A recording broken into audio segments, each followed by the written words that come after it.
Shalom, shalom. Giving all praise and honor and glory to Yahweh, Bashim Abishah, double honor to Apostle and GMS, brother speaking to you around the world. Shalom to the elect. Shalom. So we're going to get right into it. The title is Because They Have Perpetual Hate. But don't put the rest, but the children of Israel. So we go in these scriptures.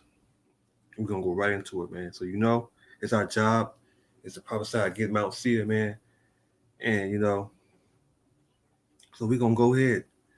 I'm not going to go in the scriptures, but we're just going to go right to the spirit of this, man. Let's go to Psalms chapter 100, chapter 100, yeah, chapter 1. Let's read on with that. What it say? Hold not thy peace, O Lord. Read it again, so I'm messing up. Yeah. He said, hold not thy peace, O Lord, O power of my praise. For the mouth of the wicked and the mouth of the deceitful are open against me. They have spoken against me with a lying tongue. They have compassed me about also with words of hate, and fought against me without a cause. For my love they are my adversary, but I give myself unto prayer. And they have rewarded me evil for good and hate for my love. Verse 6, set thy a wicked man over him, and let Satan stand in his right hand. Verse 7, when he shall be judged, let him be condemned. Let his praise become sin. Verse 8, let his days be few, and let his amount taken off like him. Verse 8 again, let his days be few, and let another take his office. Well, office, yeah, office or office, like it. Let me see how I'm saying that right. Slipping on my words. I know I'm saying what, but ribbon. I was all messed up, man. See, okay. I know what I'm saying. All right, we're gonna keep moving. Let me get this. Office. Yeah, I know what I'm saying right, but let's see what it's saying. Post. Position. Let's read it again. Psalms chapter 100, verse 9. Verse 8, let his days be few, and let another take his office. Verse 9, let his children be fatherless, and his wife is a widow. Verse 10, let his children be continued vulnerable and beggars. Let him seek thy bread also out of thy desolate place. So I'm going to go up and read the other one back. I'm going to go. We're going to get back to the video. Psalm chapter 100, verse 3. They compassion me about also with words of hate, and they fight against me without a cause. Right? Read it again. Psalm 100, chapter 3. They compassion me about also with words of hate, and fight against me without a cause.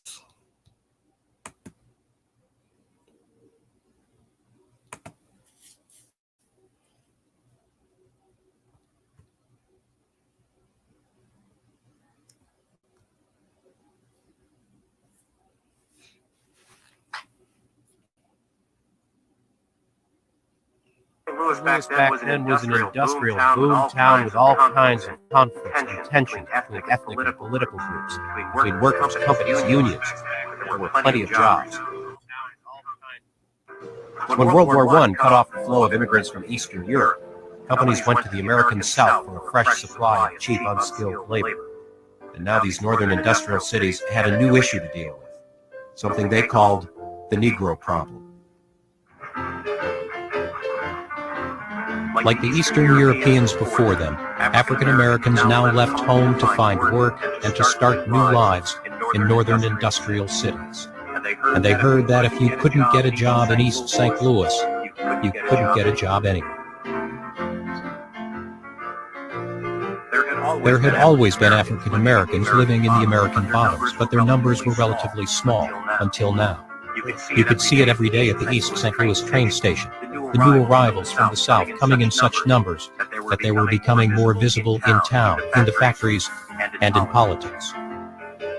These were loyal Lincoln Republicans anxious to vote. And Republican Party leaders were anxious to get them registered.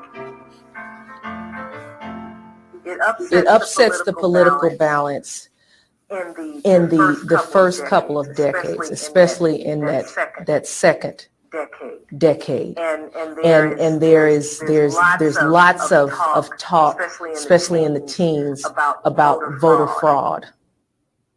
The charges came from the Democrats, and during Woodrow Wilson's 1916 re-election campaign, the Justice Department investigated what was being called colonization, an alleged conspiracy to import blacks to steal elections in northern cities.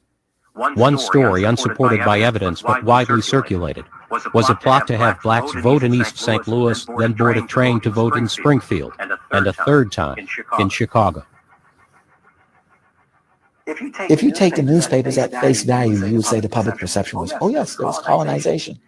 But when you start digging through the testimonies, people knew it wasn't that at all. Black folks were trickling into the city. World War I opened the floodgates. They were coming anyway for jobs, and the contemporaries knew that.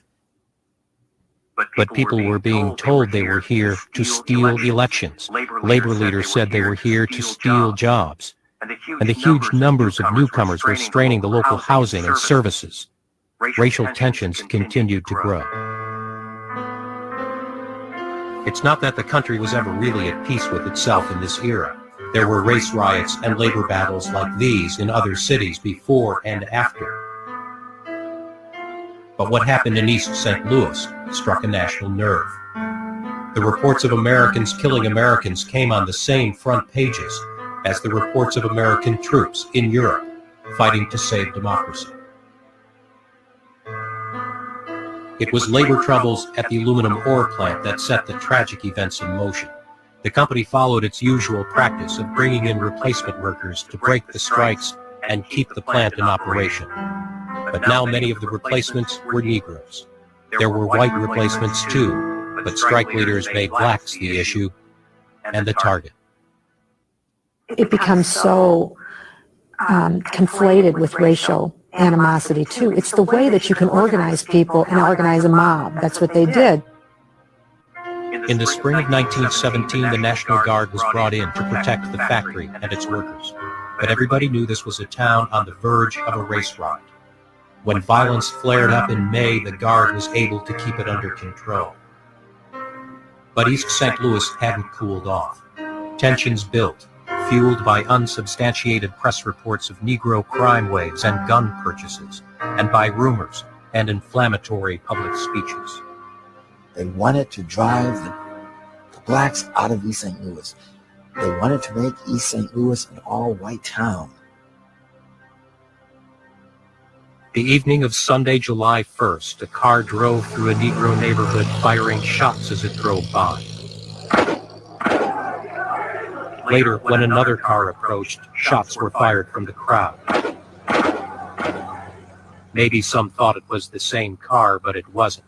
Police officers were in this one, and 2 were killed.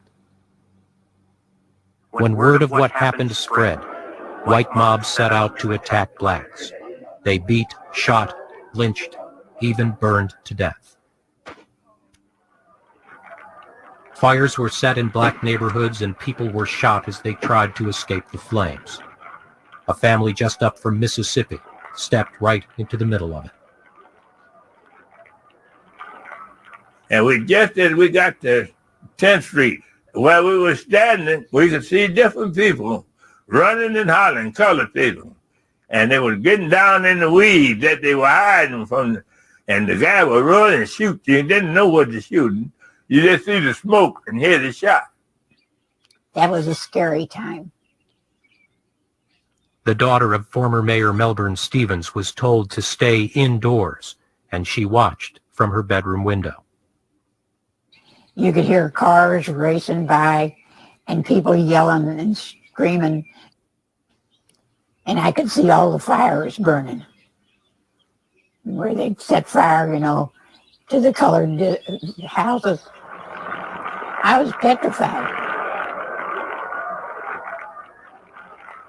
No one will ever know for sure how many people were killed in the East St. Louis race riot of 1917. Some of the early reports were exaggerated. The official death toll was 39 blacks and 9 whites. Others accepted the higher number of 100, almost all black.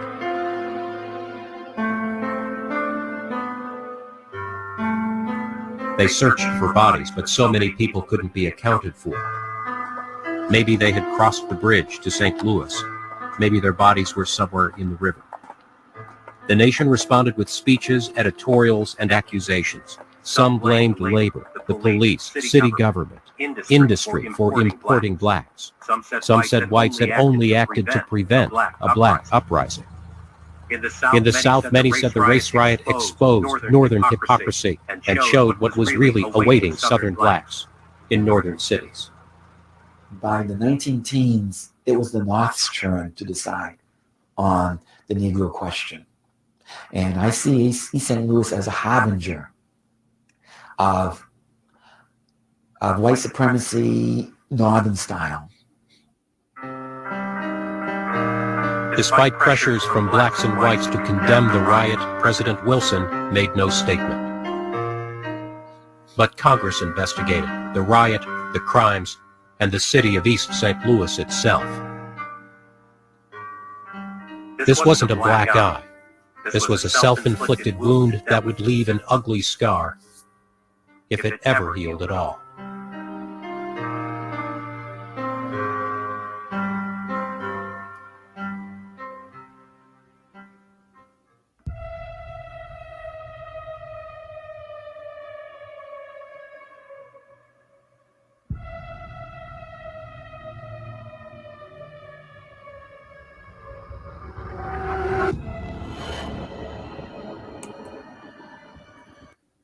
So you see here, we're going to move along and go to that scripture. We'll go to Psalms chapter, right here. All right, let's go to, make sure I got it on. So you see they perpetual hate against the children of Israel. But we know it's all controlled by Yahweh Shem Shah. So yeah, let's go to just trying to get a couple.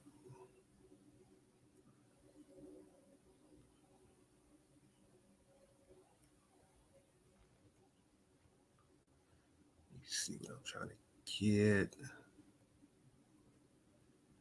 Let me see. Wait, this is not what I want, but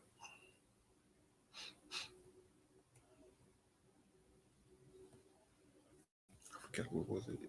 Is it Psalm 109? Well, that's all. We just got a little bit of that. Let's move on. Let's go to Psalms. Get a couple more out of here. And move on. Let's go to Psalm 37.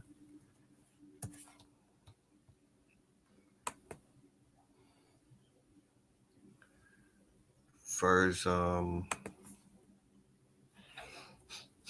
think it's 24.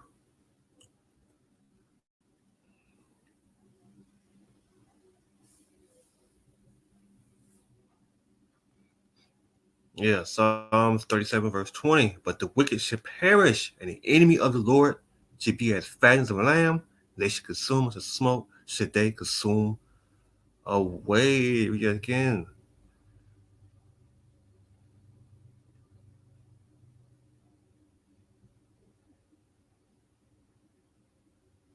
Let me see something.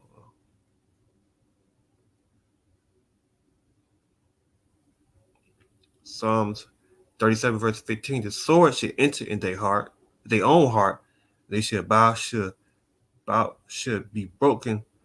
Verse 16, the little that a righteous man, no. Verse 17, for the arm of the wicked should be broken, but the Lord uphold the righteousness. Verse 18, the Lord know the day of the unright, and the inhabit should be forever. And they should be ashamed in the evil times. In their days of fame, they should be satisfied. But the wicked shall perish, and the enemy of the Lord, Yahweh Bashmal, should be as the fatness of a lamb. They should consume unto smoke, should they consume away.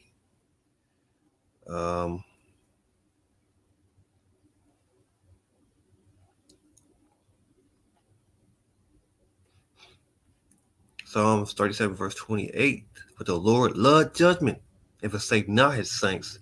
They are preserved forever, but the seed of the wicked shall be cut off. Right? The seed of the wicked shall be cut off. Read it again. Psalm 37 verse 28, for the Lord loved judgment and forsake not his saints. They are preserved forever, but the seed of the wicked shall be cut off. Right? The seed of the wicked. Verse 32, the wicked watch the righteous, seeketh to slay him, right? The wicked watch the righteous and seeketh to slay him. Verse 33, the Lord will not leave him in his hand, nor condemn him when he is judged.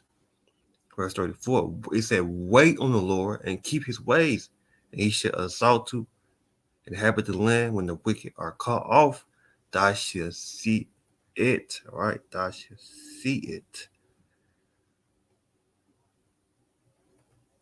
Verse 40, the Lord shall help thee and deliver thee, and he shall deliver them from the wicked and save them because they trust in him, right?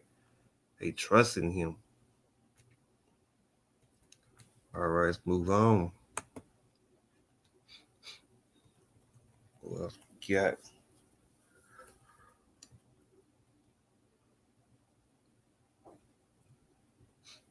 Let's go to Psalm 55 and 21.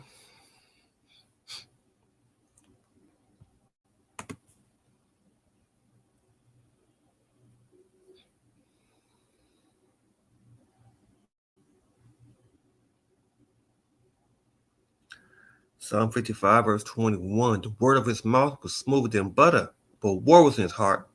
His word was soft than oil, yet would they draw sword. Verse 33. But thy power shall bring them down unto the pit of destruction. Bloody and deceit man shall not live out of his days, of thy days, but I will trust in thee. Read that again, Psalms 55 verse 23. But our power shall bring them down unto the pit of destruction. Bloody and deceit man shall not live. I'll have those days that I will trust in thee.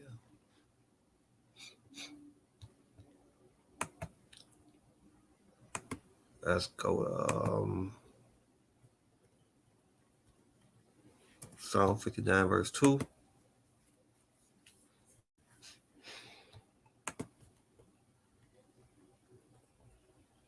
Was it 2? Yes, 2. It said, deliver me from the work of iniquity and save me from the bloody man. For lo, that I lay and wait for my soul. They may are gathered together, gathered against me, not for my transgression, nor for my sins, O Lord.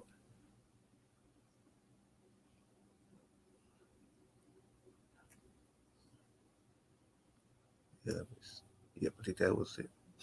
Right, it said, deliver me again, Psalm 59 verse 2. It said, deliver me from the worst of iniquity and save me from the bloody man. Right, save me from the bloody man.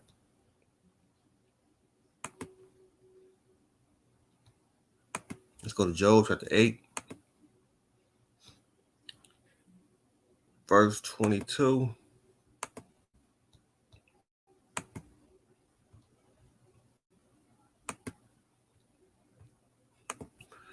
Job chapter 8, verse 22.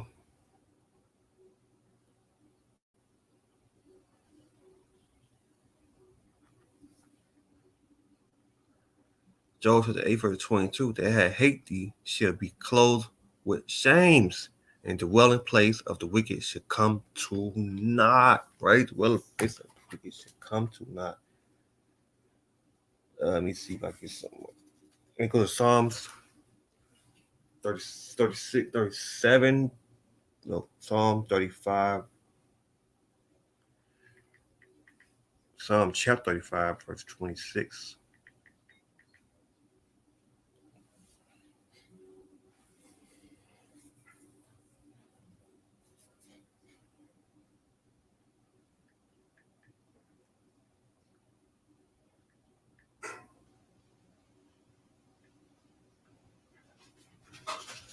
Let me see what I can get it at. Psalms.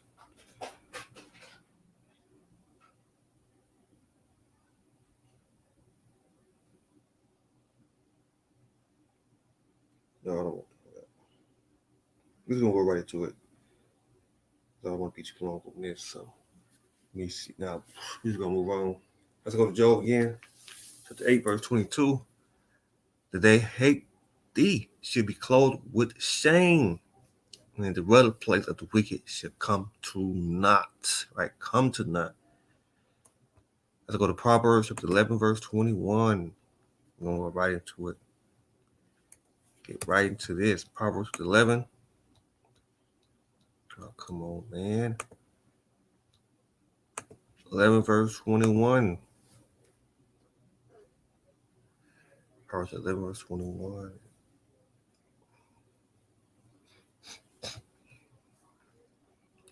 Proverbs 11, verse 21. It said, thy hand join in hand, the wicked shall not be unpunished, but the seed of the righteous shall be delivered. Read again, Proverbs chapter 11, verse 21. Thy hand join in hand, the wicked should not be unpunished, but the seed of the righteous shall be delivered. Let's go to Ezekiel 35, verse 1.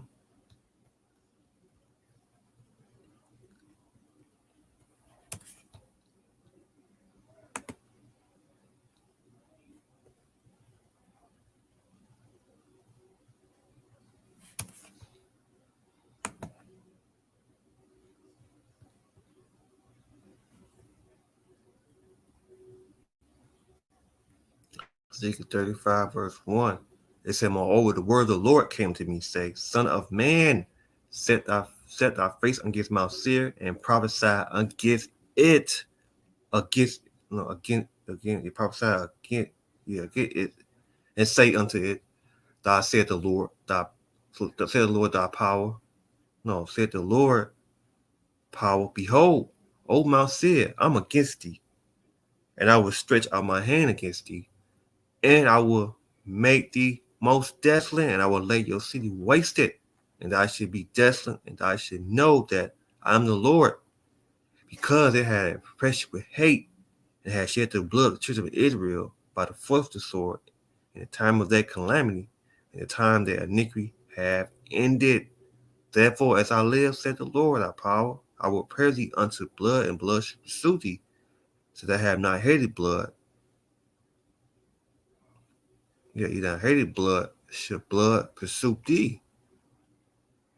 That I will make Mount Seir most desolate, and I will cut off him from it, him that passed out, that return.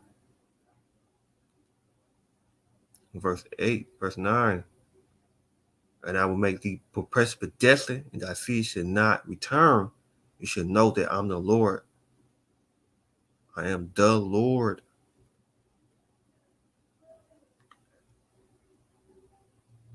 Verse 15.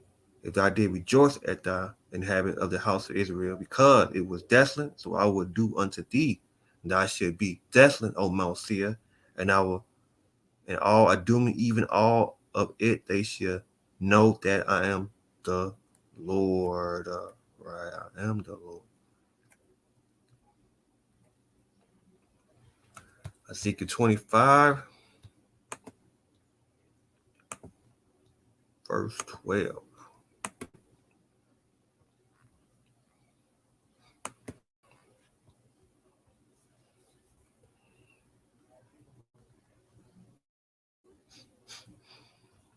Ezekiel 25, verse 12. Yeah. Ezekiel 25, verse 12. Thou said the Lord power, because Edom had dealt against the house of against the house of Judah by taking vengeance. They had gathered a fence and revealed himself upon them. Therefore, thou said the Lord of power. Let me read again. Therefore, thou said the Lord power, I will also stretch out my hand upon Edom, and I will cut off man and beast from it, and I will make it desolate from Teman, and thy demon shall fall by the sword. And I will lay my vengeance upon Edom by the hand of my peoples, Israel, and I shall do in Edom according to my anger and according to my fury, and they should know that they should know my vengeance, said the Lord. Power. Read again. Ezekiel chapter 25, verse 14. I will lay my vengeance upon Edom by the hand of my people, Israel. They should do in Edom according to my anger and according to my fury, and they should know my vengeance, said the Lord. Power. Said the Lord. Power.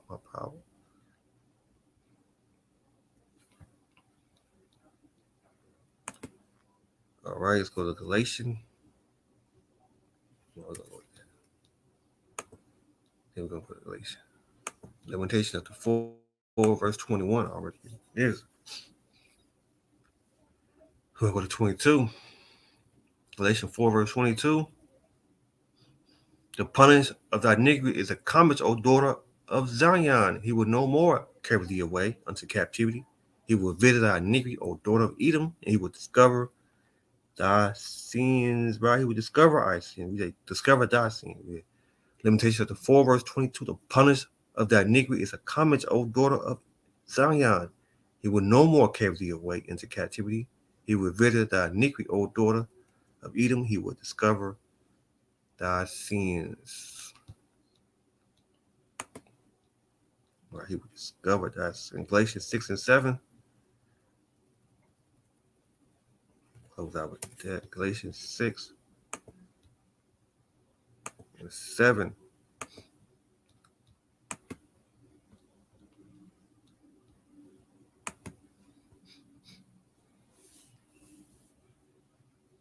Galatians 6 and 7. Be not deceived, the Most High is not mocked. For whatsoever man soweth, that shall he also reap. Right? We again, verse 8. We that for he that soweth to the flesh and shall of the flesh reap corruption, but he that soweth of the Spirit shall of the Spirit reap life everlasting. Everlasting. Galatians 6, verse 7. It said, be not deceived, the Most High is not mocked. For whatsoever a man soweth, that should he also reap. Right? That he also reap. Read that again, man. Galatians 6 and 7 again. It said, be not deceived, the Most High is not mocked. For whatsoever a man soweth, that should he also reap. Right? Also reap. So, as you see here, the video you watch, you know, but you don't got to go into much, all the scriptures I'm going into talking about. The wicked, did all the bloodshed, shed the blood of the Church of Israel, constantly doing it right now, oppressing his peoples, So you're not going to get away with all that you're doing, man. So you did all this wickedness and bloodshed, the people in all the whole earth, So your time is coming, man.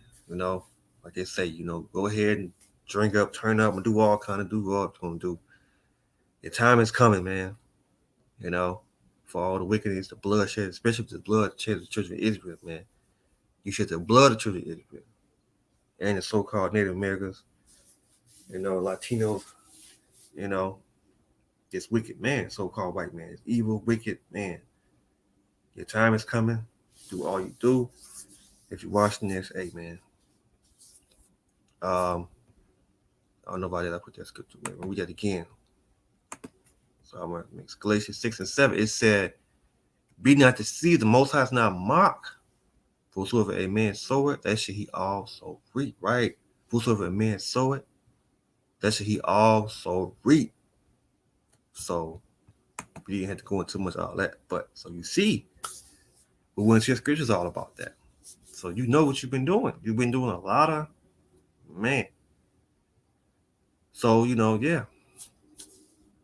So, yeah, man.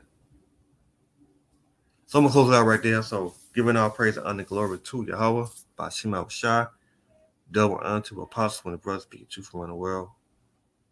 GMS, shalom to the brothers speaking truth from around the world. Shalom.